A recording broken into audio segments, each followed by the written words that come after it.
Good afternoon, everyone. It is Wednesday, April 12th, 2023, and it is 3 o'clock p.m., which means it is time for Women in Business. I should say it is hot here for April, and I am not happy about it. So, if I look a little flushed, it's because it's warm up here, and I am trying not to turn on the air conditioning yet because I don't know, somewhere in my brain it says April is too early for that. I may go back on that this week, but I have not yet so far. So, what we are here to talk about today is how to run a successful Facebook group. And the reason this popped into my head is because this is something I get asked about a lot, largely because I run a bunch of fairly successful Facebook groups, and people have asked me, how do you do it? What does it take? Or have tried to hire me to come and run their particular groups, which is very flattering and lovely. But I thought, since I have been doing this for quite a while and I have been doing it fairly successfully, maybe I could share some of the stuff that I've learned with all of you who are trying to run groups, and maybe it will help you. And I'm going to say right up front, none of this stuff is like earth-shatteringly, amazingly esoteric where you're like, wow, I never would have thought of that. Most of this is pretty basic stuff, but it's stuff that maybe doesn't occur to people. It's stuff that maybe seems so self-explanatory that nobody ever tells you. And it's stuff that I have figured out. These 10 things I'm going to talk about, I think, are the foundation blocks of creating a good Facebook group. And there's a lot of value to having a good Facebook group. It can be a place where you can sell things. And Cindy says, I love hot. Yeah, I know all you people living down there in Texas love hot. Lindsay loves hot too.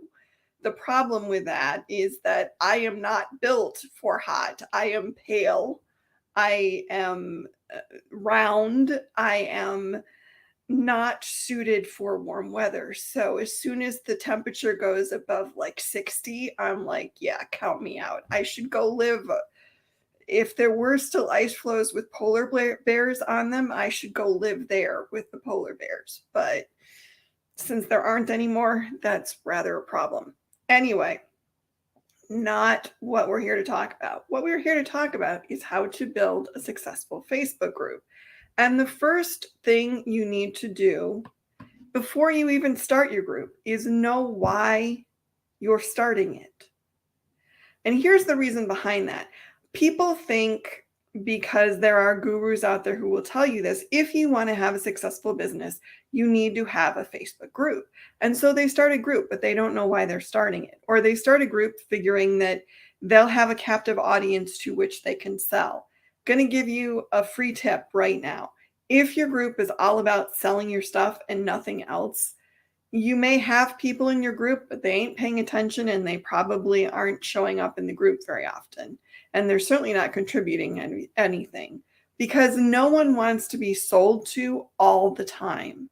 Now, yeah, if you're a company, one of the things that your group can do is say, hey, here's this new product we have, or hey, here's this new process we learned, and here's how it can help you, and here's how it can use it.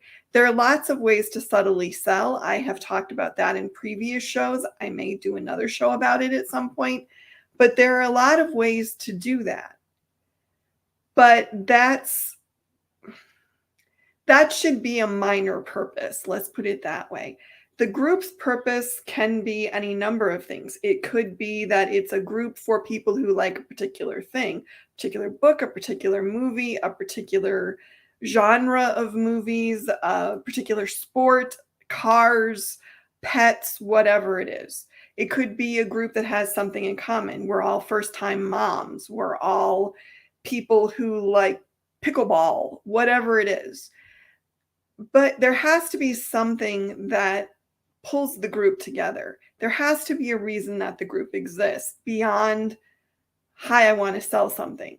Like, I started a group for a poet friend of mine, Nicole Rollander, And yes, I'm not going to lie. Part of the reason the group exists is to sell her poetry books, because that's what she does. She writes poetry and she puts it in books and she wants to sell them, obviously.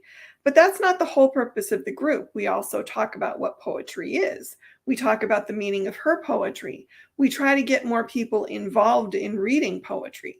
So, yeah, I mean, one of the purposes of the group is, yes, let's sell some books. But that's not the only purpose. And that's not the messages, and the discussions in the group are not always buy a book, buy a book, buy a book. They are, it's National Poetry Month, or what does this poem mean to you? Or here's a line from this particular poem that I really like. Or here's what somebody else said about poetry. What do you think? Are they right or wrong? So we're talking about more things than just, hey, I have books and here's the website where you can buy them and please give me your money. So knowing your group's purpose is huge, number one, because if you don't know your purpose, then you don't know the kind of content you want to put in your group. And if you can't communicate your purpose, then other people don't know why they want to join. If you can't say this is a group for X, or these are the sorts of things that we'll do in this group, then how do other people know if they want to be a part of it? It's just like being at a cocktail party and you're looking at all the little groups of people that are standing around with their cocktails and their hors d'oeuvres and they're talking, and you have to figure out which group you want to join. You have to know something about the people in the group, or what they're talking about, or what the party is for, to really understand which group is your group. And that's really all this is it's just, here's why this group exists. And yes, you can make a group purely for fun. It doesn't have to be a big titanic, universe shaking purpose. It can just be, we all like Marvel movies and we want to talk about the Marvel theories, or we like these authors' books and we want to talk about what happens in them, or whatever it is. It doesn't have to be earth shaking. It doesn't have to be profound. It can be something fun. That's fine. But know the reason that you're starting the group and know why people should want to join, because you need to be able to communicate that if you're going to attract anybody to come and be a part of your group. And I'm sorry, I'm going to hit the water a lot today because my voice apparently just doesn't want to cooperate ever anymore. And I don't know why that is, but it just is. So first thing, know your group's purpose, know why it's there, be able to communicate it in a concise manner that lets people know, this is my tribe, I should be with these people, or these people are not my tribe, or this isn't something that interests me. And keep in mind that it isn't about how many people are in the group. I mean, yeah, if you have 60,000 people in your group, that's amazing. But a likelihood is a lot of those people are bots, and a lot of those people never pay attention. So what you want is a consistent core that replies, that comments, that posts, that keeps the group active. That's what you need. And if the purpose of your group is, I just want to see how many people I can collect, don't bother, because honestly, most of those people are never going to see anything you post, and they're not going to pay attention to it. I have approved people to join groups that I run that are in like 298 groups or 348 groups. And I'm thinking, there is no earthly way that you're paying attention to all those groups. There's no way that you even know what's happening in half of those groups. Your whole life would just be sitting in groups and posting. So you're just joining crap to join crap. And who needs that? So you want to make sure that if you have a larger number of people in your group, that you have a good core that's actually commenting, that's interacting, that your group is just not a bunch of people who are pretty much just members of the group, because it's not hard to become a member of a group for the most part. And maybe they joined and thought they were going to be active and then weren't. So know your group's purpose. Be aware that there are people who will join groups just to join groups. and make sure that part of your purpose is getting a core group of people in your group and encouraging them to create content, to comment, to interact, to be engaged. That it's not just a bunch of people who have your group on a list of 348 groups that they're in, because that doesn't help anybody. Next thing, and oh, this is so important, set clear rules and guidelines. Make sure that people who join your group know what acceptable behavior in the group is and what it isn't. And realize that this will change over time. One of the groups that I run is Women in Garment Decoration. That group never had a rule that everything that's said in the group stays in the group until something didn't. And then I realized, oh, I made an assumption based on what I know about Facebook groups that everybody got, that a private group by definition is private, and anything that's said in the group should not be shared outside the group. Apparently somebody didn't get that. So now there is a rule that says if you share anything said in this group outside of the group in any way, you'll be kicked out. Which, if you're violating the rules, you probably don't care about, but at least now it's codified that this is something that's not allowed. And having clear rules is so important because you're managing a group of people, and you're managing a group of people that you may not necessarily know. You are going to have people in your group that you've had no experience of. You don't know what they behave like. You don't know how they interact online. You don't know what they're going to do or what they're going to say. So you need to have rules in place for what is good behavior and what is not, what's acceptable and what is not. And clear rules and guidelines also are hugely helpful for moderators and admins, because moderators and admins are the people that run the group, that make sure that the group follows its purpose and follows the atmosphere that you want it to have. And if you don't have clear rules and guidelines, then there's no enforceability. You can't say that's against the rules. You can't say, we said you shouldn't do that here. You can't say, I'm kicking you out, or I'm giving you an infraction, or whatever it is, because you did this thing. You can't say, I deleted this post because we told you you can't do this. One of the rules that we have in Women in Garment Decoration is there is no selling in the group. And we define selling pretty broadly. But that was a rule we made because we knew it was going to be a lot of different business people. And we also knew we would have suppliers and we would have people who sell to those businesses. And we didn't want to have a situation where it was a constant post of, hey, I make this. Hey, we have this thing. Hey, we're having a sale. There are groups where that's fine. And there are groups where that may be the raison d'etre of the group. And that's fine if that's clearly spelled out in advance. In our group, we want discussion and support and camaraderie. We don't want selling. So that's one of the rules that was clearly laid down from the very beginning. You don't sell except at very specific times, on very specific days, on very specific posts. And we do try to allow that to happen every once in a while, but it's not the reason the group exists. And it's not what we want people to do while they're there. Now, we do also make a distinction between selling and saying, hey, I made this really cool thing and I'm really excited, or hey, I got this award, or hey, my business got this new equipment. That's different. But if you're only there in the group because you want to go, hey, I make these shirts and you guys should buy them, or hey, I make these hats or whatever, that's not the place to do that. And we've made it very clear. And we have very clear rules. Now, does everybody read those rules? I don't know. And it doesn't really matter. The rules are there. When you join the group, you agree to the rules of the group. Now, whether you read those rules or not, whether it's like, the Apple service agreement or whatever, where they go, here's our new agreement, and you go, yeah, whatever. And you never read it because it's like 50 pages long and it's legalese that you could, makes you want to hang yourself. But the rules are there.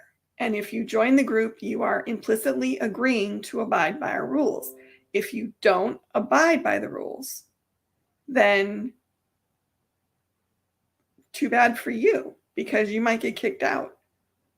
But you have to have clear rules and guidelines. And yes, Facebook will give you basic ones, and their basic ones aren't bad. They cover the majority, well, I wouldn't say the majority, but they cover a number of things that you probably would want for your group rules. But if you have anything specific to your group, or you have something that really bugs you, or you just have seen something in other groups that you do not want to have happen in yours, then make it a rule and say no. You don't have to do it. You can't do this here. It's your group. You can say whatever you want. If you want the rule to be, you may never use the word frog in this group, you can make that a rule. Why you would, I have no idea, but you can. The important thing that I want you to get from me talking about what you can do with rules and guidelines is you got to have some. You have to have some, and you should make them before you start the group. Now, yeah, they'll evolve as the group goes on, because things will come up or things will happen that you never thought of. But at least have a set to start with. Have a foundation set. Let's put it that way. Next thing. This circles around the idea of bigger is better, which most of the social media platforms will tell you. And this guideline, this suggestion is target your membership. Your group is, you know what your group's purpose is. You know why it's there. So you must have some idea of who you want to be a part of that group.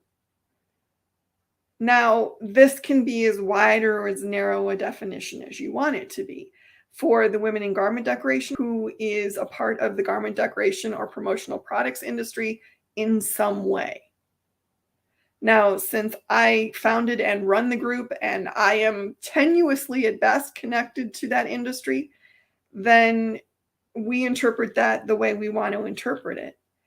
If you're running a group for your business, then the people that you want in that group are people who would be target customers for your business. If you don't know who the target customers are for your business and where to find them and how to recruit them, then those are issues that you probably need to figure out before you start a group. But think about it. And what a lot of the social media platforms will tell you is that bigger is better, that it doesn't matter who they are. You just need people in your group.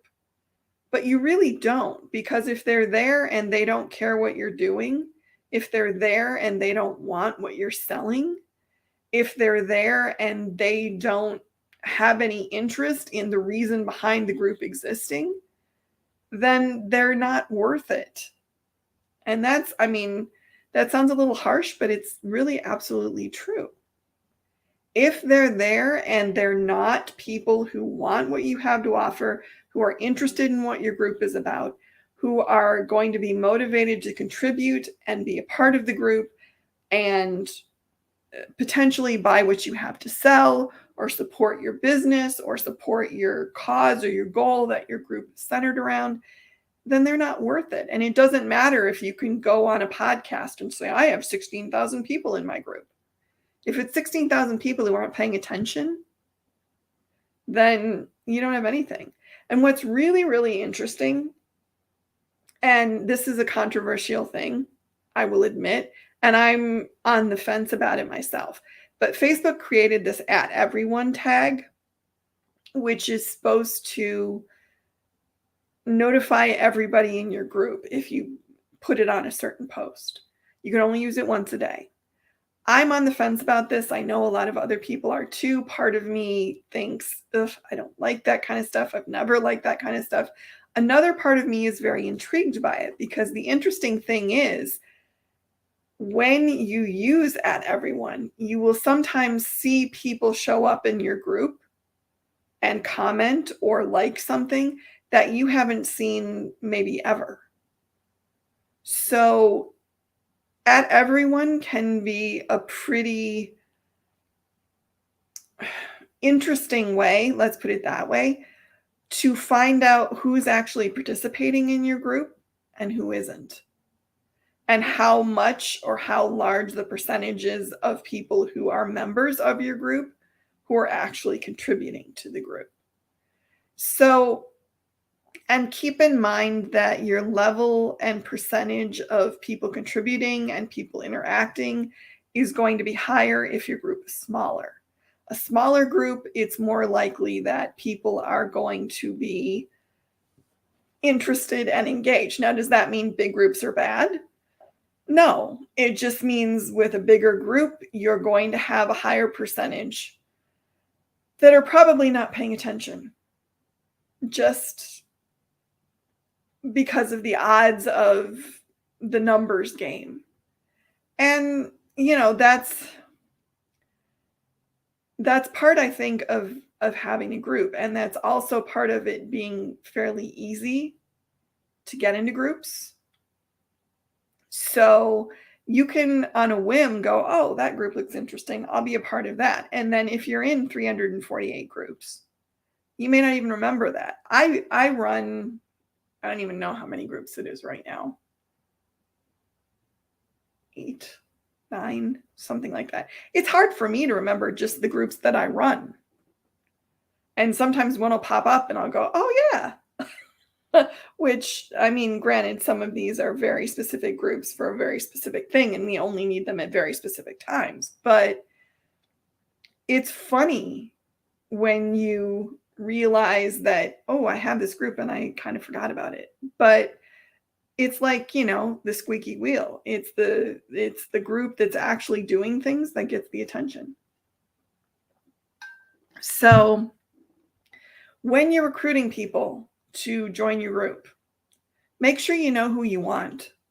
Make sure you know who you think will be contributors, and you know who you think will be customers, if that's the purpose of the group, or who you think will be motivated to take the message of your group and spread it elsewhere, or whatever it is.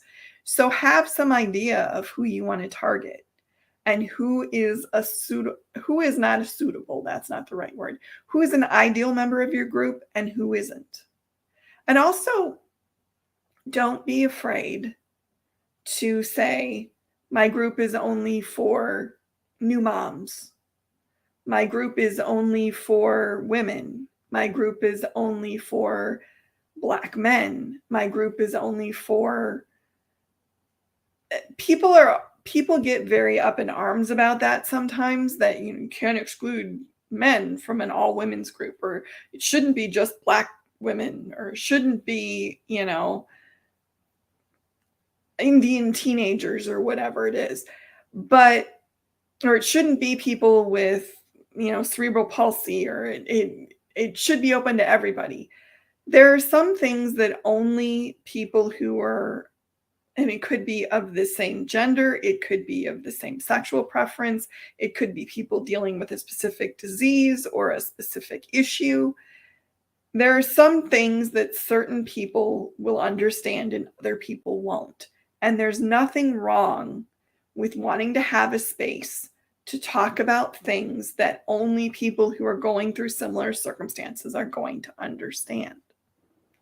So if you say my membership is only single moms, or my membership is only moms who've had triplets, or people who are caretaking for their elderly parents, or whatever it is, that actually makes sense, because other people who are not having those experiences aren't going to have the same interaction with the content of your group. So that's just something to consider. And Cindy says, I have started getting very selective as to what groups I belong to. Just not much time to always be on the group pages. And yeah, that's very true. And I think most people should probably be more selective in the number of groups that they belong to. A lot of people belong to so many groups that there's no way that they're paying attention to them. And that seems like a waste to me, but that's just my opinion. Next thing, have consistent features. And that means have things that show up regularly. In the Women in Garment Decoration group, we have really a post almost every day. We have goals on Monday. We have tools for Tuesday. We have what's happening or what's going on Wednesday, or what you're working on Wednesday, or whatever we call it. We have Thursday Thoughts. We have the Festival of Good on Friday, and we have Sisterhood Saturday. So there's one day where we don't have something. And what that does is it kind of conditions the group members to understand that these are things that will happen on a regular basis. Look for these posts. Now, does everybody post on those posts? No. Does everybody read those posts? I would guess not. But they're there and they're consistent, and people know that we're paying attention, that we're trying to put new content out there. Now, do I do that with every group I run? No. For some of the groups, that's not really the goal. And so, while I may post fairly consistently, I don't have categorized posts. I don't say, hey, it's Friday, we should do what happened in your week. That was good. And maybe I should do more of those, but the groups don't really lend themselves to that kind of stuff. So I think consistent features, you also have to take into account what kind of group it is that you're dealing with and what the purpose is of the group. The purpose is like the Linny Penny group that I run. The purpose of the group is basically to spotlight designs that Linny Penny offers, to talk about sales, to somewhat to educate and teach people things, but really mainly to just say, hey, did you see this cool design? Or, and to have people share their pictures of what they've made and talk about how cool it is and all that. So we could have a show and tell. I've tried that a couple of times. It doesn't work very well. What works much better is just giving people a space where they can share their own things when they're motivated. That seems to work a lot better. So consistent features can vary from group to group. Consistent means basically people know that you're going to be there and they can expect to hear from you. They can expect that you're going to post on a fairly regular basis. The group doesn't have tumbleweeds rolling through it because nobody's done anything for years and years and years. Because I got to say, that is one thing. If you're not consistent, if you let it lapse, if you don't post things on a regular basis and then you try to go back to it, sometimes it can be really hard to jumpstart a group. I'm working with one right now, and it's tough because the people are used to not having anything happen there. And now when I go in and I post things, people don't respond because they assume that it's a one-off. So you have to build trust, which is what consistency does. This is also really important. Have a good moderation and admin team. Your moderators and your admins are basically representing you. And the question can come up, when do you need a moderation admin team? How big does your group have to be? That's kind of up to you. And it also depends on the subject of the group and how contentious the group gets on a regular basis, and how many rules you have about what is acceptable and what isn't. For Women in Garment Decoration, the moderation admin team, there are 4 of us. 2 admins, 2 moderators. It's a pretty good group. We don't have a lot of violations. We don't have a lot of content that we have to get rid of. So we don't do a ton of work. So 4 might be too many, but it's the way it's worked out and it seems to be going well. For other groups, moderators might be 1 or 2, admins might be 1 or 2, and that may be more than enough. Basically, you want to make sure that you have enough people on the team to catch things that are violations of rules, to be able to put a stop to anything controversial or antagonistic before it happens, to make sure that the group is running smoothly. And that means that new people get accepted into the group on a timely basis, that comments or questions or complaints from group members are answered quickly, that any violations are addressed quickly, that things don't stay in the group for weeks before you go, oh, that probably shouldn't have been there. That's not good. And I've been in groups where there was, anything from porn to people blatantly violating the rules and nothing was done about it. And that's really, honestly, at least for me, the quickest way for me to decide to leave a group is if the group is just clearly not moderated well. Because, excuse me, because if the moderators and admins don't care enough to pay attention, why should anybody else in the group? And it's the moderators and admins' responsibility to make sure that the group is running smoothly. That's why they're there. So you need to have a good moderation and admin team. And I'm sorry my voice is going so crazy.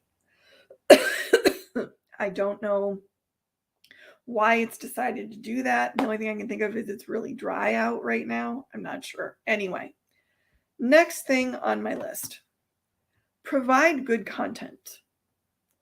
And this is content in terms of what you post. Particularly in the beginning of a group, you will have to create a lot of the posts. You will have to create a lot of posts to try to get people to engage with you. That means you have to ask questions. That means you might need to post something that's a little controversial. That means that you have to try to get things sparked in the group to get it going. Now, hopefully, once your group is a little further along, other people will start posting things as well.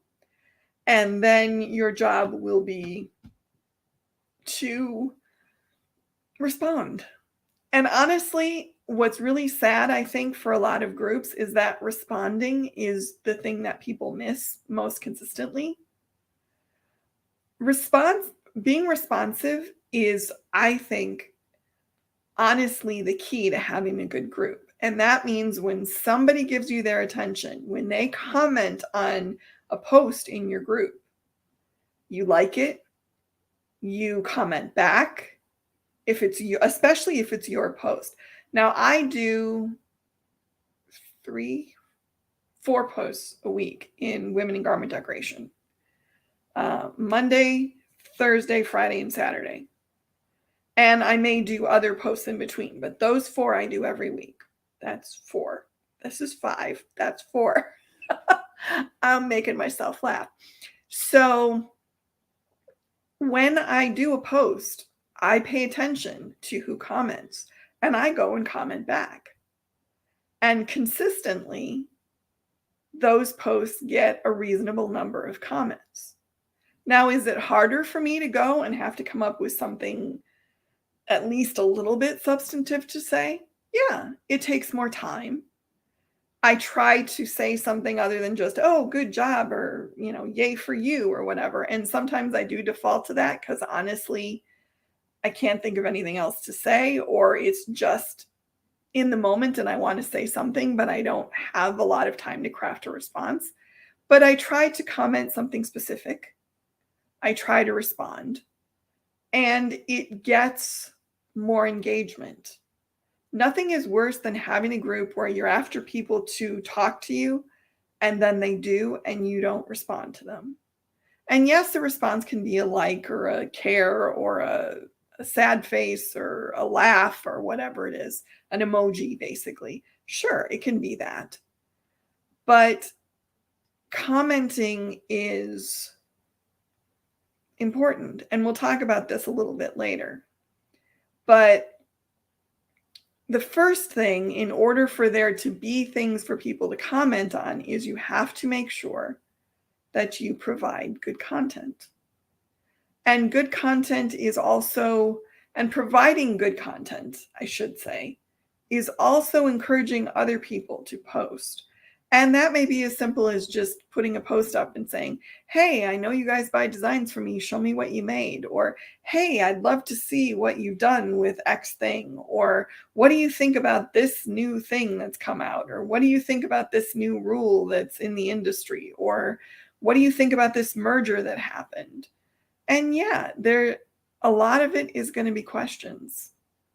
A lot of it is going to be questions from you in the beginning, and it's going to feel like you're shouting down a well and nobody's listening. It's not true. They're listening. They're just not ready to talk to you yet. And if they see that you're consistently providing good content, if they see that you're really making an effort, if they see that you care, then they will reply. It may take a while, but it will happen. And that's the other half of providing good content, is being patient. Because a lot of people put out 2 half-assed posts, and excuse my language, but that's what it is.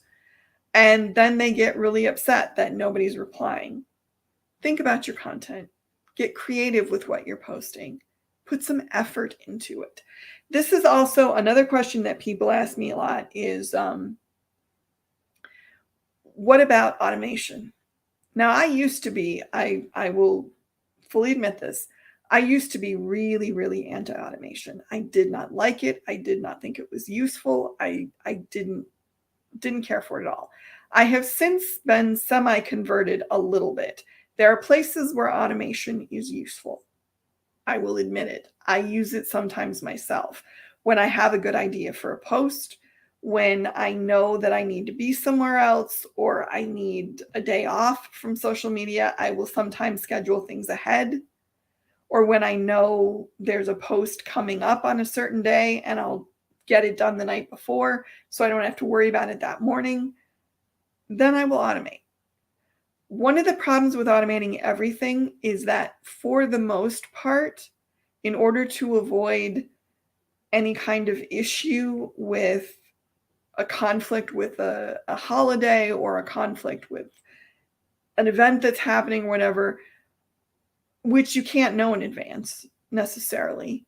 Well, you can know holidays in advance, but most people will do a lot of fairly generic, kind of evergreen sort of scheduled posts, which can be decent content. There's nothing necessarily wrong with them. But if your whole feed is that, then there's nothing specific. There's nothing timely. There's nothing necessarily relevant to any particular day or event. And I think that makes the group a little less useful. That's just my opinion. Other people may tell you different things. So I think automation in moderation can be useful. I don't think you should automate everything. I don't think you should use automation all the time. That's my take on the subject. Next thing, don't constantly sell. We said this already a little bit, but here's why. People don't like to be sold all the time.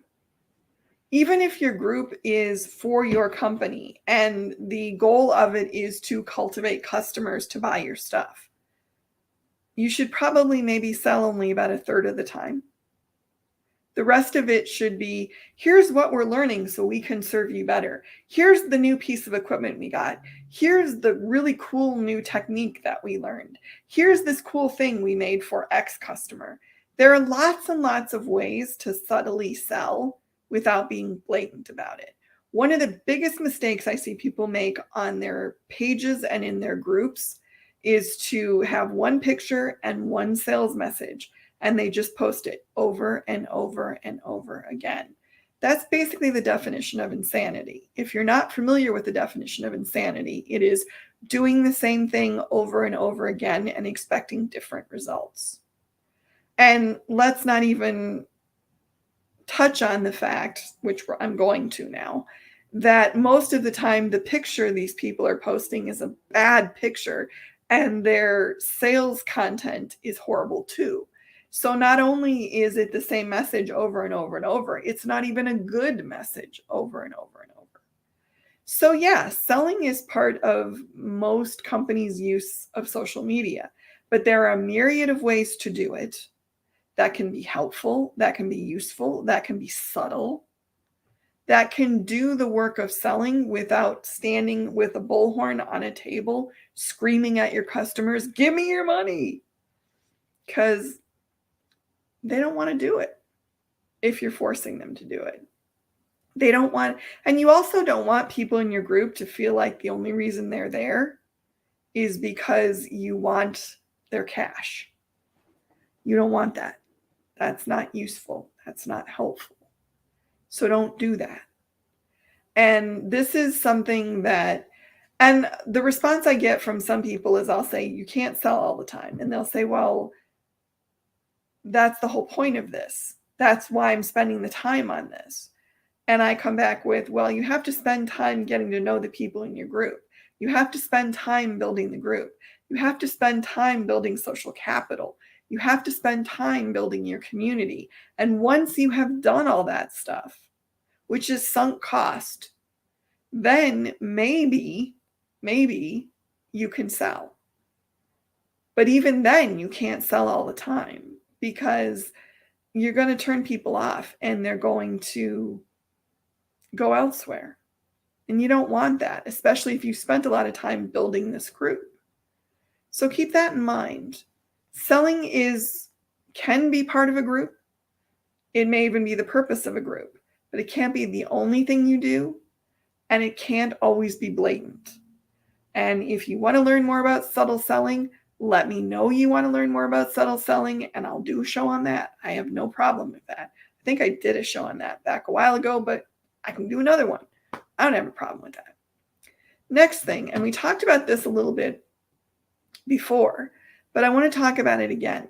Be responsive. And this is respond to comments that are made, respond to messages you get, respond to complaints or concerns, and respond promptly, and respond in a transparent manner. A lot of times people will feel like if someone makes a negative comment, if someone has a complaint, you should hide that. You should get rid of it. You should make sure that nobody else knows. My feeling has always been handle all that stuff in public.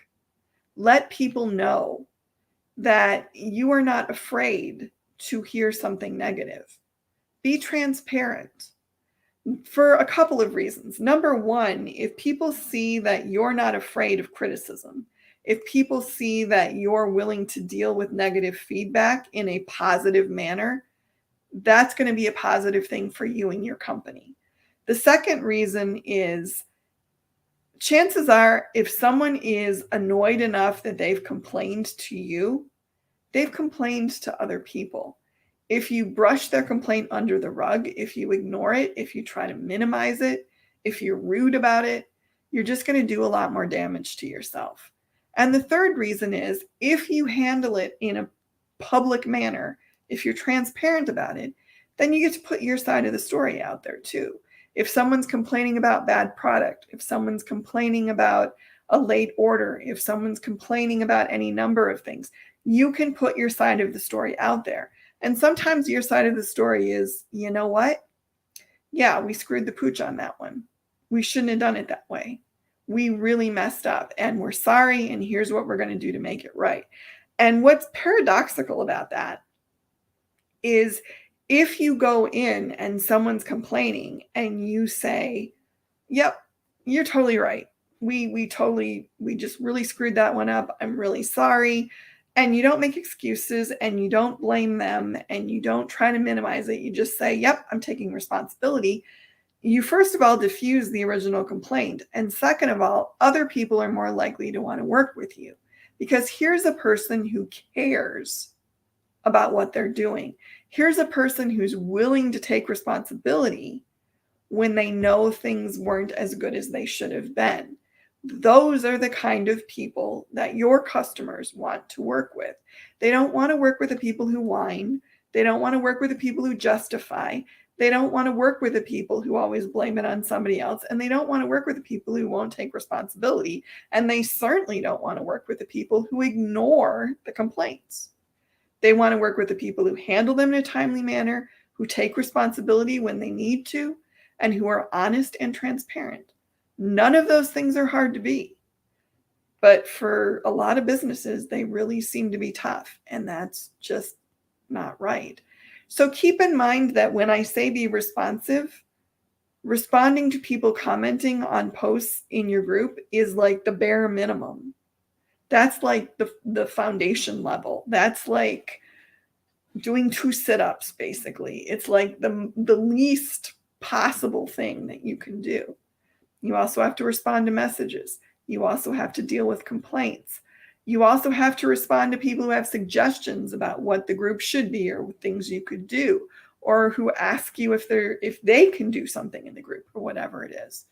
So yeah, there's going to be a time requirement here. If your group is even remotely active, part of your day, pretty much every day, is going to be responding, replying, explaining, accepting, all that stuff.